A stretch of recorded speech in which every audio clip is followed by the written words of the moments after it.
Alright, what's up guys? Welcome back to a brand new video. In today's video, I'm going to be showing you how to take your headlights out of your 2008 F350. Like I said, I'm going to be doing stuff for my truck, my dad's two trucks, and then maybe my mom's Ford Explorer. I don't really know yet, so let's get in.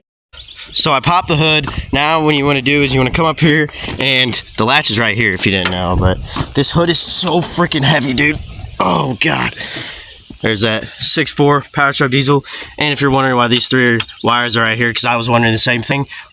We did an intercooler delete, or intercooler pipe delete, as you could go check out on my channel.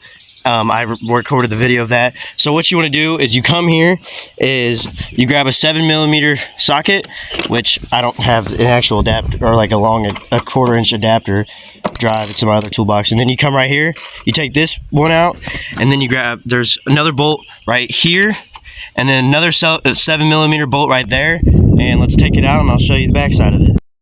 Alright, so I'm not taking this headlight out because I don't really want to, but that's how you take your headlight out of your 2008 Ford F350. If you guys got any more suggestions on stuff you want to know about 2008 F350s, 1999 Ford Rangers, or 2011 F150 that's sitting right over there, make sure to like and comment and let me know down in the comments. I just said that twice, but let me know down in the comments what you guys need help with, so make sure to subscribe. See ya.